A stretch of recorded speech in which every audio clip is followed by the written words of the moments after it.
Bajashig, welcome. Welcome to Indigital Insights. Monique Manatch, Indigenous, Kittakinnik, Anishinaabeg, and Dojaba. My name is Monique Manatch, and I'm a member of the Algonquins of Barrier Lake. And today, we get the wonderful opportunity to speak with Ivan J. White. Ivan is a musician, a writer, a storyteller, a filmmaker.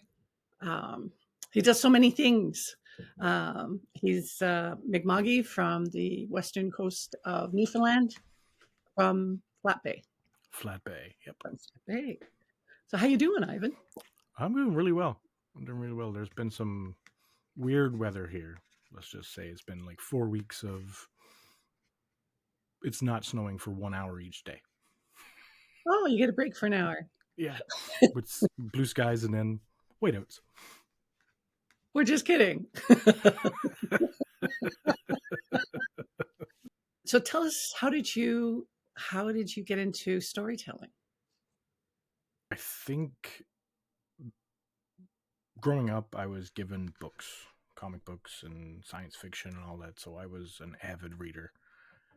And then when the opportunity to enter into a larger world, because I went to school in the community of Flat Bay at a school called St. Anne's, and it was elementary. So when I got to grade 7, we came to the community that I currently live in, St. George's, and things changed because it was a bigger world.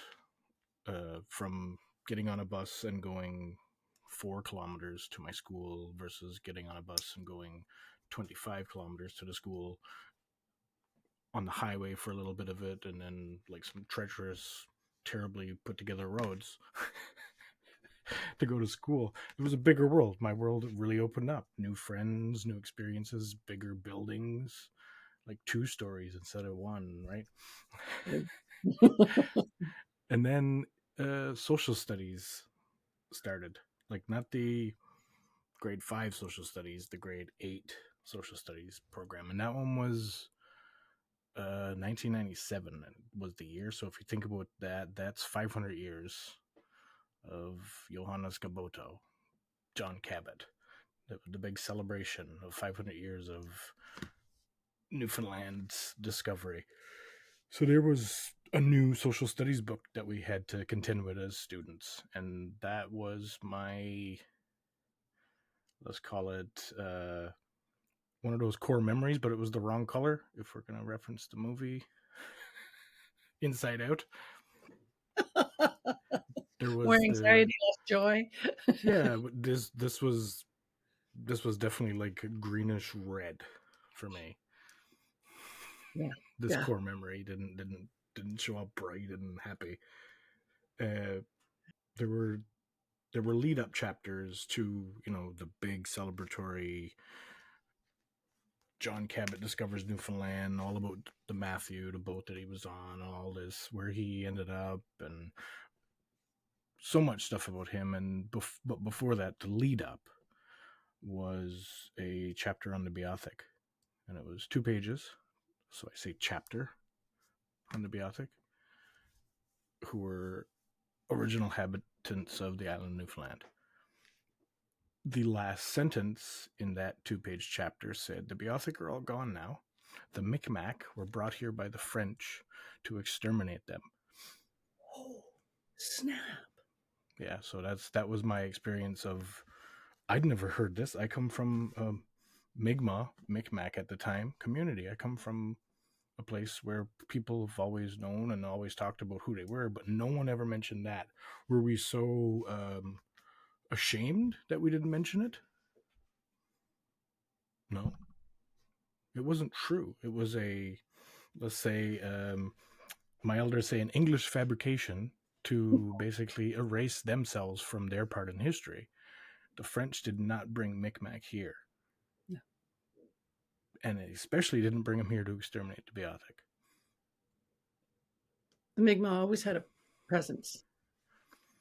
There's been at least we have settler evidence that we like to use, where it says we met Indians in a canoe not unlike those of Nova Scotia. Like in the 17th and 16th century writings. So we found all this, and that's what we throw up whenever people talk about whether we were here or not. But that moment, that was a textbook.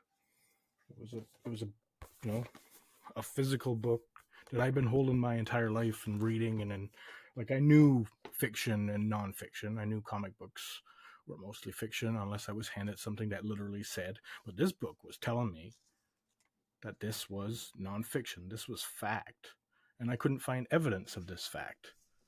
And so this is my moment of when I really wanted to get into storytelling. I just didn't know it at the time. I wanted to, let that never happen again to my children and my cousins. Anybody younger than me, I want to have that be non-existent, a lie told in a textbook to a child. Super dangerous. So my path to storytelling comes through not just truth, but facts. And the facts of the matter are, if you want to accuse somebody of murder, you got to prove it. And so I got kicked out of class for arguing with the teacher about that. The fact that I'd never heard of this extermination. The mercenary myth is what they called it. Eventually, it's called the mercenary myth. And I got kicked out, went home, had a conversation with my dad, and he said, "Don't worry, we'll have it taken out." And behind the scenes, without my knowledge, because I was just a kid, that's what was happening. These conversations with government and academics, the university, the people who publish these books, to say, well, you can't put it in the book unless you can prove it.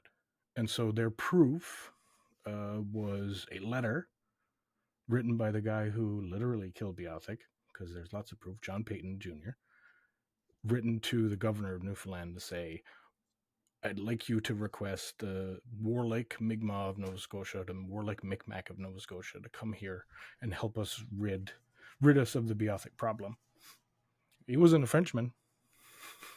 He was an English guy, and he wrote a letter. The letter was never enacted upon. It was actually declined. And we have academics in the future holding this letter up to say, look, it happened. But it didn't say John Peyton requested warlike Mi'kmaq of Nova Scotia to come kill the Beothuk or exterminate the Beothuk. It didn't say that. What it said was the French brought him here to kill the other people. So they expunged themselves completely they took themselves out of the narrative. And so Wow. what we constantly see is that backtrack that happens, that forced erasure of people from the negative sides of history, or ignorant erasure in some cases. So that's my spiel and how I got into storytelling. I want to find truth, and I want to explore people's perspectives on truth and on interesting topics. I want to have people sit down and talk about why they make art, why they like. I write music, but I don't look to sell it. I don't even look to perform it live. But I've written, I don't know, a couple hundred songs maybe, but I've never done anything but that's a lie. I played 2 of my songs a couple years ago at a show that I created called Sharing Perspectives, and I got paid for it. So I guess I got You're a paid for professional my songs somehow. Yeah. Yeah. Yep. I'm the pronoun. I'm the noun that's achieved professional status. You are. The pronoun Ivan. Yeah. I remember that people talking about this idea of the Mi'kmaq being brought to, and yet I was really fortunate to visit some friends on the East Coast, and they brought me to a place where historically there had been a massacre, the English had massacred the Beothuk. And the local people know all about it. There's the whole story that goes with that. So did you, with your storytelling, how did you start? Like, did you start first through music, and then through film and through writing? How did that? Writing first and writing before that aha moment, because that aha moment actually did was put me on the track of being refractory as a Mi'kmaq person on the island of Newfoundland. That's what that did. I was already writing, and that was spurred on by how much literature I was given access to. uh, I have friends who'll tell stories that I never came outside Saturday mornings. Like, I wasn't even watching cartoons. I was head face down in a book, and they were pounding on my windows and urging me to come outside and do something besides sit and read. So that was there's always a connection between reading and writing, and so writing came first. And then when I was probably really soon after that refractory moment, I was given my father's guitar and a sheet of paper with the major and minor chords written on a graph paper. So it was like 6 lines, and then show me where my fingers go. And so he put that he weaved it into the strings and put the guitar in my room. And when I got home from school, it was sitting in my room, and that was the prompt to say, try this. And a lot of people who meet me and then start meeting my family realize that it's sort of a omnipresent thing that someone from my family has some musical ability somewhere. There are like maybe 2 people in both my mother and father's sides who don't do anything with music. So that was sort of like dad prompting, just try, see if you're on the curve of people, or if you're, that part of that very small outlier group who doesn't have any ability at all with music. Or the And audience? the audience, the background singers who just move their mouths. Yeah, those guys. Most people, yeah.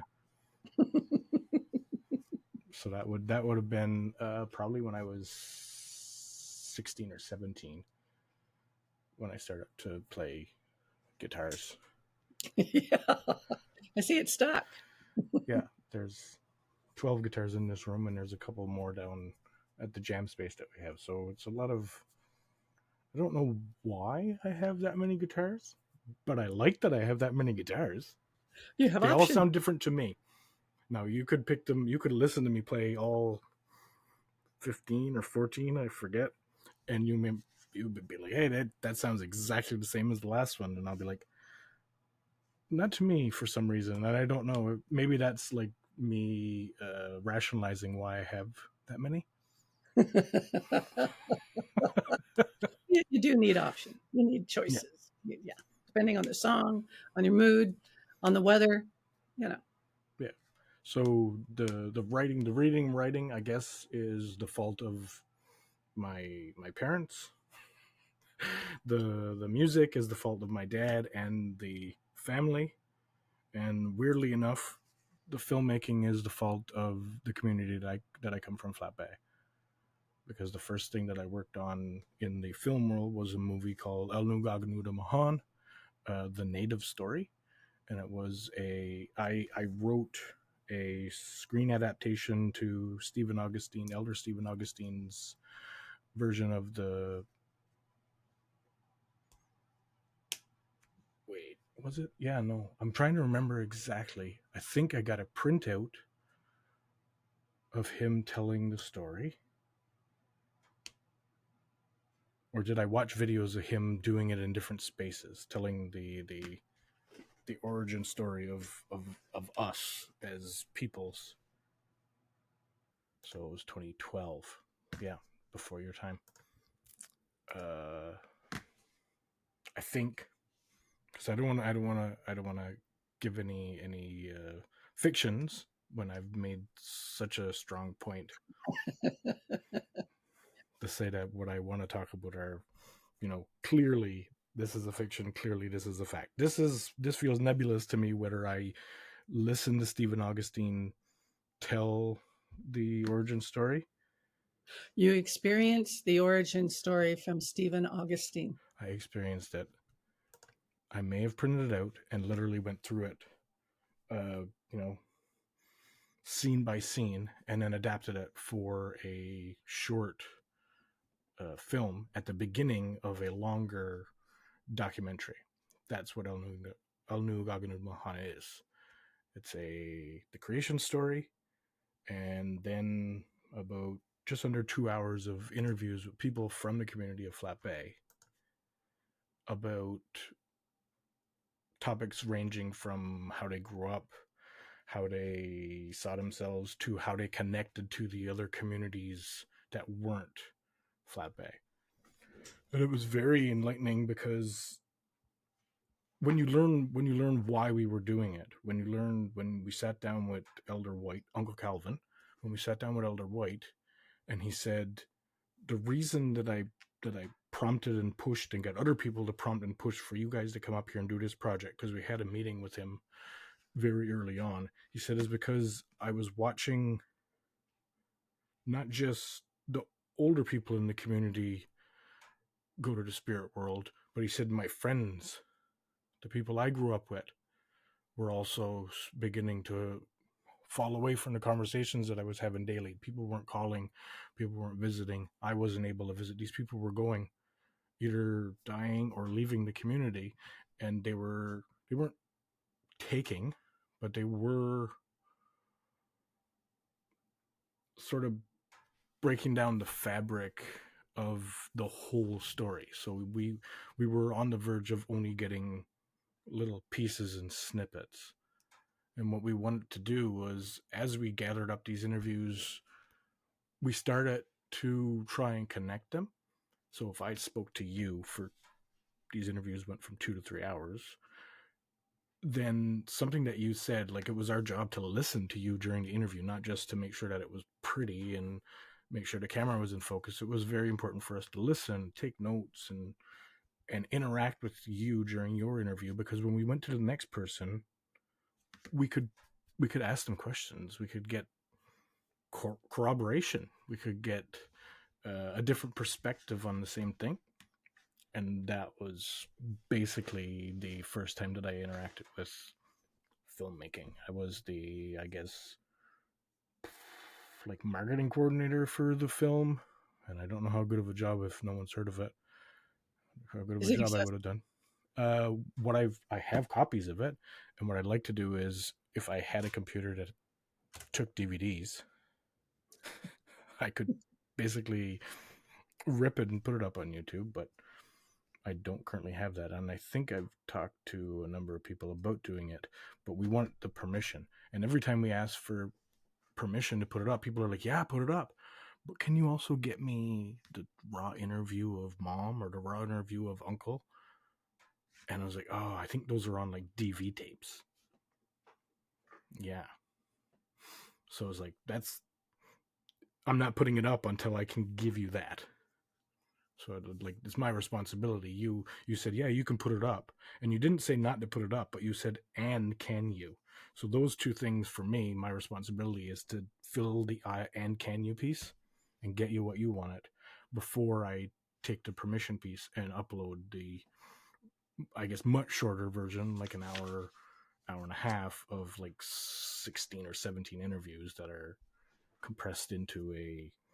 We tried to create a story and connect the people and all the things. It doesn't always work, and it shouldn't always work, but I think it was really cool, and that's what basically introduced me to filmmaking. So there's my three disciplines.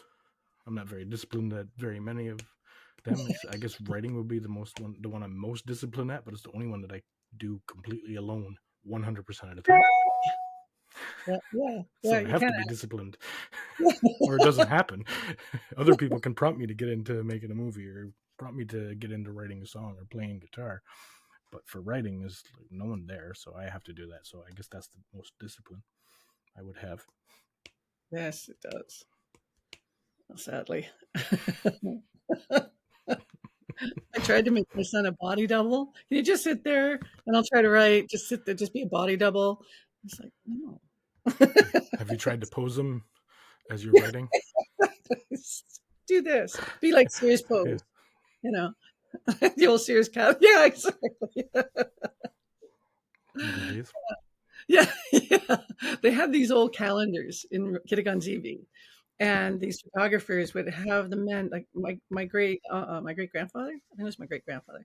That he had them standing there with a flower, like just the flower in the palm of his hand. And I don't think it was a local. Like it was like what flower is that? We don't have those flowers anyway. But he's and it's like apropos of nothing, I you I know. think that may not have always been the photographer, because there's a bunch of old pictures that we discovered during projects in Flat Bay, like traditional land use and occupancy study, old pictures where people are standing and it looks like they put stuff in their hands because what do I do with my hands? Like this was new. Like a camera was new. What are you supposed to do? Because you're gonna have to look at that later. So there's people who had flowers. Here's a put my arm there and hold onto my stick, even though or hold onto my shovel, even though I'm nowhere near something that I can shovel. Then it's just they had something in their hands all the time, and I think it's a factor of It wasn't like photography being a new. public Curtis thing. It was more the people saying, "Give me something to do with my hands." Give me something to do with my hands, because I don't want to be like, oh, you take a picture of me. It's like, It's- I don't know. I guess like people would cross them like this and put them down low, but most of the pictures they have like there's a flower. They're holding something in their hands to do something with their hands. Really, it was fascinating to see it. That is And you interesting. brought it up, and I was like, oh, it may not have just been a photographer. Like photographers usually bring props, but usually sometimes it's on the person to say, I'd like to hold something in the awkward space that I feel my hands are in. It was, and it certainly wasn't, but it still wasn't our own people taking the pictures. So you got to wonder what kind of influence was going on there, what kind of bias. I mean, you know yourself as, and you do photography as well, don't you?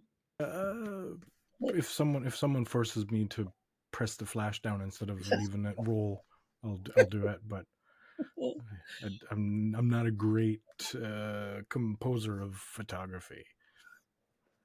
and Let's say that. and I hire a camera guy, so you know. Yeah, I Yeah, remember getting into this and thinking I can't do all of that, and then someone said you can hire people, you know.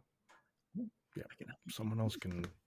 Someone else can do that part. You can just suggest what it should look like, and then rely on someone else's prowess on what things look cool. Or that's a very fun part about especially the filmmaking, but also the music, is the collaboration and the openness that you if you come at it with openness, it's more enriching. I think it feels better to do it in groups and to be like that connected with people when you're doing it.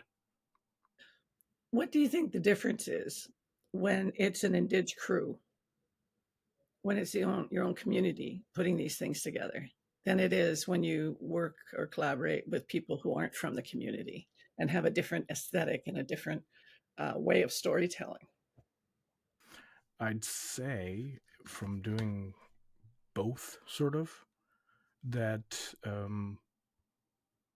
you're getting a lot more pressure and support at the same time when you're doing the all indig crew, because everyone wants to be like, hey, look, these are all people from here that they want to do something cool, and we don't mean to, but all that attention and support equals pressure to not mess it up.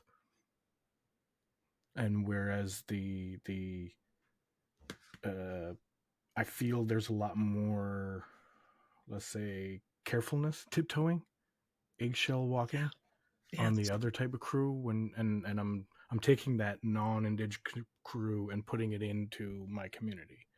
Then it's a, oh, can I walk over there and speak to them? Yes. I don't know why you wouldn't be able to. Like, yeah, but I need to tell him that he needs to keep his arms down. Well, tell him and you'll get a joke. He'll tell you a joke about how that may or may not happen, but he'll try, or they'll try, she'll try to follow that. You're not giving them orders, you're just trying to. So you get those awkward moments, I think, that sort of highlight how funny and welcoming community actually is. So that's I like both. I like contending with both. The awkwardness of people who are like, "Oh, we're in your parents' house and we're filming your mom baking bread. Can I?" And I'm like, "Ask mom. Don't ask me. It's not my house. It's their house. Ask them." And then you get a lot. You hear the laugh coming from the next room over because they just asked mom if they could go over her shoulder when she was mixing the bread. And like, yeah, okay, of course you can. Yes, you can. She wants the movie to be good. She wants it to look good. She doesn't have the skill set that you have, and I think that may be that. Yeah, that's probably it. It's the community staying in its lane and trusting who you bring in. So you have to be like, I guess, if you're a non-indig, if you're an indig person bringing in non-indig people, then that is your responsibility to bring in people who can be trusted to do that kind of thing. Well, that's the concern. I mean, I always with my I've left projects because I'm thinking I'm not bringing them in. Mm, Like that, that's going to go horribly wrong, and I'm the one who's going to get blamed for that. yeah, So we're not doing that today, you know, yeah. uh, because there is a difference in storytelling. There is a difference in how we tell stories and in how mainstream tells stories. I mean, it's not as well. In some cases, it's not as dramatic as the chapter on the Beothuk, but there's still remnants of that, absolutely, that you still see today. And they like actually, I think what has actually happened, and we can debate if you don't think I'm right. I think that the settler society thinks that what how they tell and what they're doing is different from what we do. But I think the human condition doesn't allow anyone to move very far away from the small moments. So if that chapter would have entered into like that's academic, and the academic world is completely uh, bent towards wanting to be completely different from everyone else. Like I saw it when I did my major research project for my master's, that looking up other people's research was basically equal to me struggling to understand why they used the words they used. Not I could understand what they were trying to say, but every now and then I'd be like, well, why did they use that word? And so I fought against that when I wrote mine, because every project that I've done right up to like starting a master's was a juggling act in the final reports. It was a juggling act in how we responded or disseminated that academic word, how we disseminated the information. We would write a final report for the funder, which was usually government. And what you write there is look how many numbers and look how that quantity equaled quality. And that's how you write for the funder. But we had a second report that we always had to write for community, for people home.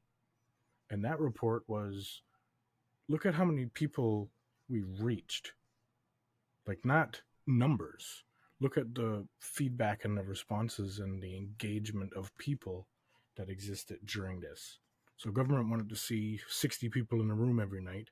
The community didn't care as long as the 6 people who might have showed up were the right people, because everyone will stay in their lane. And I was like, well, that's not for me. Like, you can encourage people to come out, and if they come out and it's not for them, they'll stay quiet. They'll be there for that number piece. They'll Yeah, be there for that government report, but they don't really exist inside that secondary not secondary, that second report, that 1A and 1B sort of thing that we were doing, which was responding to community in the projects. How difficult was it, or how challenging was it to have people speak on tape? I know in my community, some of the elders are like, "No, you can't videotape me." I had one who said, "You can't videotape me, but you can record my voice." I'm like, "Well, okay, that'll work. I'll just point the camera down and we'll, you know, go with that." Um, it's becoming less and less as people become more familiar with the technology. Um, but you still find that. I find that a little bit. Yeah. And I think it comes back to when you talked about the power dynamic of the person with the camera. So we've been abused by these technologies. These technologies have been used against us. They've been used to turn us into stereotypes. And so it wasn't about, oh, you take a picture of me and it takes my spirit away. You take a picture of me and you control who I am from that point forward, because I don't. Yeah. So it's not, I always look for the practical when people usually talk about spirituality and religious things. So that's what I found in speaking to people, that the rejection of technology was, for the most part, that it was we've never been treated right by it. So Mm. we did have 2 interviews that we did where we got one person on camera, actually 3. Oh, there's 3. We got one person on camera, and the way we worked is if we interview you and at some point you say, I'm uncomfortable with this, it's gone. It's even Yeah. after the interviews happened. Or signed While off. while we're editing, as long as it's before we go to print, before we send the video file to be put on DVDs, if you say no, then your involvement comes out. So one person said no at the editing point. Another person didn't want to be filmed, but we got them filmed by allowing them to choose all of the elements around the filming, where they were, who was there with on the crew. And think about that. How many film crews would say, well, uh, Johnny and Ivan, you're not on this one, because that person only wants the camera operator who they know. And even though Johnny is another camera operator, they only want the camera operator and the sound person. Well, we only went with one person for one interview. The camera and the sound was run by one person, and the interview happened where they wanted it to happen. The third one, we couldn't get them to agree to be this, but we filmed their hands. So they were working connect, they were working a medicine while they spoke. And then when they said, well, that's all I have to say, cameras went off and we entered into ceremony with them around the connect. So That's we got amazing. we got gifted something for allowing exactly how they were comfortable with the filmmaking process to happen. That's brilliant. And that's the problem. You're right that people coming into community don't have that flexibility. They can't. They've already written the story, and they just want people to fill in the blanks often. Hmm. And I like that idea of, they say you're taking, in a sense, we are taking their spirit, because we are manipulating what people see of them and hear from them.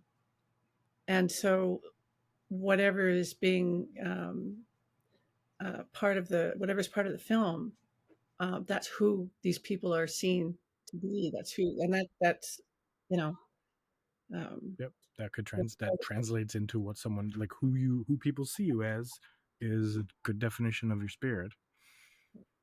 yeah.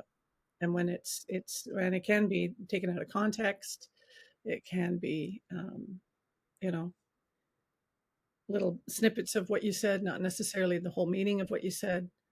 Um, that's very problematic. And you're right. That's how they create stereotypes. That's how they reinforce. stereotypes. Does that um, how does that come across in your music? Is your music like, does it come from the culture in a sense? Okay, that I know that's kind of a It's complicated question. complicated, and I'll front load it. I'll front load my answer by saying that when I grew up, the last fluent speaker of Mi'kmaq had passed away 5 years before I was born. So the only person who was considered fluent died in 78, I believe, in my community. So I'm born in 93. What we had left over were words that felt locally made up. So words that were like I only heard them up home in Flat Bay, and only certain people said them. And it's only after the revival starts, and the revival start with, usually starts with Okay. language and presentational aspects of the culture, but that language started to, scratch its way back in the community where people were like, oh, can we talk to the oldest people that we have and find like a lexicon, create a lexicon with the words that if someone said it, people in Flat Bay would sort of know what it meant, even if it's said wrong. And if we said it to a person who's fluent in Mi'kmaq, they would also know the word. So Badawe existed up to my time, and that's tea. No idea that was tea. I heard people say it. I never picked it up. I thought that they were just making up nonsense words. So the culture, by the time I started growing up, was nearly non-existent. All we had was the love of community, and that can exist in everyone's culture if you let it. We had the love of community, and we had I guess it's a part of the love of community, the shared aspects of survival through socialism, through helping each other. Mm-hmm. Like if I had a skill, that skill was given to the community. I like to call it communityism. Communityism. That's what was left. Yeah. And the other aspect, it's not an aspect of culture, it's an aspect of colonialism. The other aspect that existed in Flat Bay was other people making sure that we were ashamed of who we were. So I told a story earlier, my first time leaving Flat Bay for any extended amount of time and entering another community. When I got to school in St. George's, I was the Indian from Flat Bay. There were lots of people on the bus from my community, but I was the Indian from Flat Bay to people here. My family was very prominent and remains very prominent in the movement, so it became the thing. Before me, it was less about micro triggers and more about literal racism and violence for people from up home coming down here to school. That was the culture that we had. We had the colonialism telling us exactly who we were and that we should be ashamed of it, and we never were. And we had the strength of communism, not Community. communism, communityism. Yeah. Yeah. So My growing word. up with those two aspects being the culture that I knew, I listened to music for joy, and I didn't have access to very much beyond what was on the radio until like you start with when you're old enough to know that you could put your name on a BMG music thing and get 10 CDs for a penny. But So, then they never stop coming. but they never stopped coming, and they were listed, and they were the same stuff that was playing on the radio. So my ability to listen to music didn't expand out much until the internet happened, and things like Cowboy Chords and the Online Guitar Archive, these websites where you could go and look up songs that weren't just playing on the radio. The other piece is I told you that my family is very musical. Well, I can be taught songs by other people, but their sphere of music listening was smaller than mine. I was the person who was gaining access as I grew. and they came from a place where there was no access. So they had This One's For You was an old a show that used to come on the AM radio station for years and years and years, and they played songs from 1950 and maybe the late 40s. So that was the music that my mother and my grandfather on my mother's side grew up on. So that was the sphere of music I had. I had old country music, like from the beginning of country. I had old rock and roll from my father, and I had access to current day rock, alternative, rap, but it was mainstream, so I didn't really have access to much until someone gave me a George Leach CD Oh, no kidding. in the late 90s, Yeah. and I was like, "Oh, this is cool. This sounds like nothing I've ever heard, but also it's the blues." And so I sort of, let's say everything I do is sort of based in the blues, but ends up being informed by what I was listening to in 1993 when I was 10 years old. So grunge and the Tragically Hip and Our Lady Peace. So I just end up there. So is my music traditional? No, it's not going to be at the Junos or the East Coast Music Awards in the Indigenous traditional category. Never will be, because I don't write that area. Could I win? This will never happen because I don't release anything. Could I win the artist category? Possibly, because I would be an Indigenous person. I am a Mi'kmaq from Flat Bay who writes music. That falls into the artist category, but it doesn't fall into the genre category. And I don't like genres anyway. I like stuff to be more fluid and open, and so that's where my music sits. It doesn't sit in what you'd consider the traditional genre of music, but it does echo it. Yeah, of course. It would. It would, because that's the roots. The roots. I mean, we find that even in, like, well, and I come from Rapid Lake, but there's also, my grandmother was from Kittikon-Zibi, which is a much bigger, more, I'd say, more contemporary Mm-hmm. community, whereas Rapid Lake is still very, it's isolated and still very connected to the land. They have a generator, that kind of stuff. Mm-hmm. And I've only recently come across two CDs that were made, I don't know, like in the 90s, maybe 2000s, of of tradition, like actual songs that came from our communities. One's about a moose telling her child to run because the hunter is coming, and it's all in the language. And I mean, there's a handful of these songs that, and I don't know how far they had to dig deep to find them, because most people don't know. And I think, like with the Junos, the Indigenous, a lot of that's powwow music, and we didn't Fair, have we didn't do powwow. I think Rapid Lake had its first powwow maybe 10 years ago. right. And my So community is 15. yeah, you have a great powwow though. It's fun. Yeah, yeah. So, and that to me are songs that are taken up from all across Canada, not ones that we would have had in our own communities. So I think that, where it comes from the heart, you know, so much of that is lost. When you're writing, do you write lyrics? So your lyrics, those stories. Can you tell me about those stories? When so my major research project was to take a disparate art from my own painting.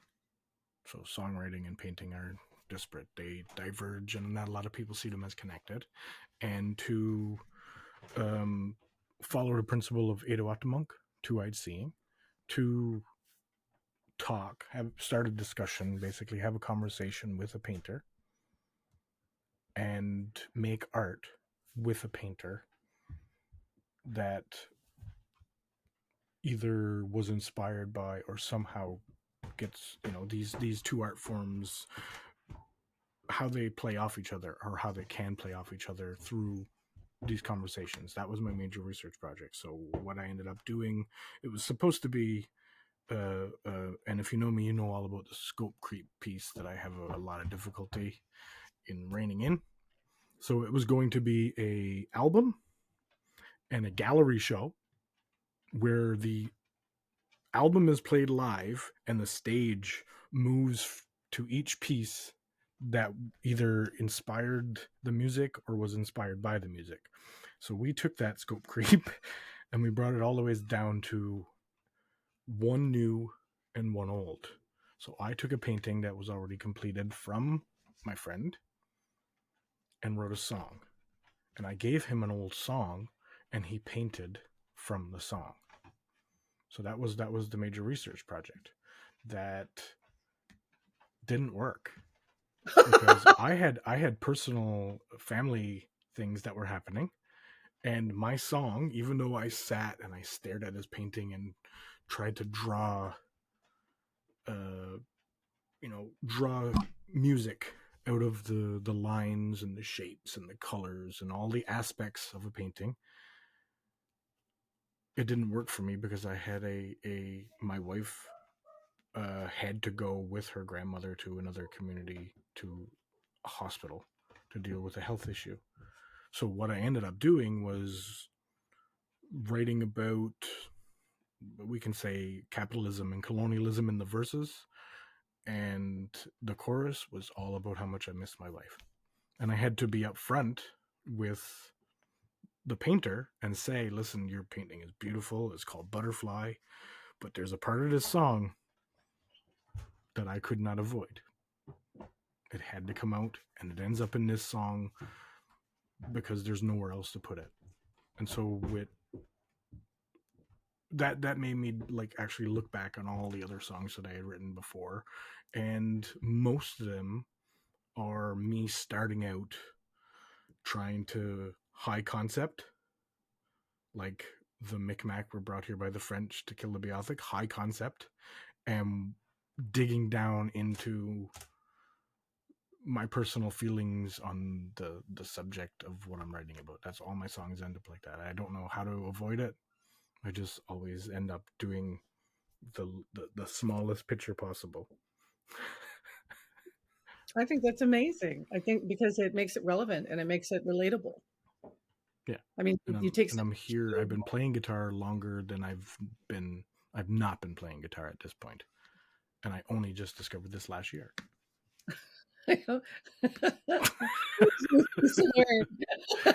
So Ada Watamunk does work because you're meant to bring two perspectives, an Indigenous and a Western one, for like lack of a better, like that's the core concept. For lack of a better to say, it's this and this. We'll say Western and settler. We'll say Indigenous and settler, or Western, and we'll take the best ideas from both those perspectives, both those eyes, and move forward. And what ended up happening was I can now appreciate paintings from the conversations that I had. And like before, is it pareidolia? When you see faces or you see things that, yeah. So whenever I would look at paintings before this project, I would be like, oh, that's a thing. And the artist would look at me and be like, more? Do you have? And I had no more. I had no more to talk about. I would see the thing, and that's all I could see. There was nothing beyond it. Like, oh, nice rocket ship. Yeah. Nothing else. Yeah. Now I No, can actually converse with people who create painted art. So I was yeah. given a gift, and I also understand more about how I write songs. So did That's a Ada pretty good Watamuk work? Yes, but not in the way that I intended. or anticipated. Yeah. When I first started getting into the arts and people, yeah, I would just say, "Oh, it's so layered." It's like, Yeah. I don't Wow, know. I see so much.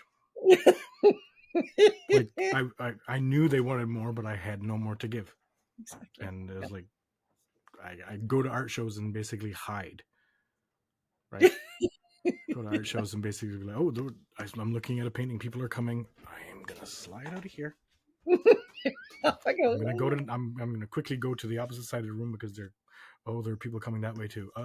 What's the place where I can hide? Where can I go where no one will talk to me because I don't understand any. I feel like I don't understand, and that was my issue. I felt like I didn't understand, and I couldn't be open to allowing the painting to wash over me, the painting to become more than the rocket ship that I saw at first glance.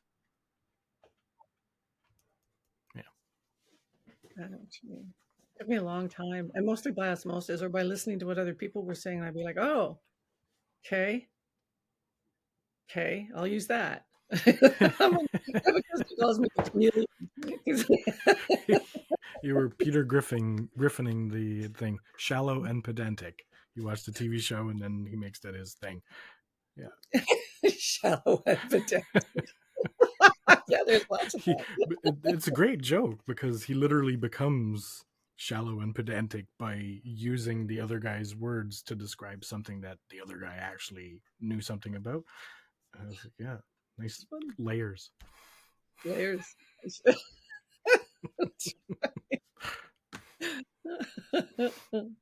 What? So you've so now where do you see it? Where do you see it all going, Ivan? I mean, when you're the storytelling from the community, the not just film, but and nonfiction, but also uh, fictional works coming out of community and other music coming out of community. And now that there is a revitalization of the language and different ways of how are we learning the language, what tools are we using for that? Oh, and I wanted to ask you, and we'll get to this, or I don't know, maybe start with it. I don't know. I want to ask you what you think about AI. I know that's a big topic. It's like, here, have a big topic, but just I'll try the first part first and then go to the AI. I think where it's going, I hope where it's going is that people feel joy and confidence and in reading or experiencing other people's perspectives, we'll call it a story of perspective, and inspired to do it too. Because I think it would be really cool if we didn't have to always go into the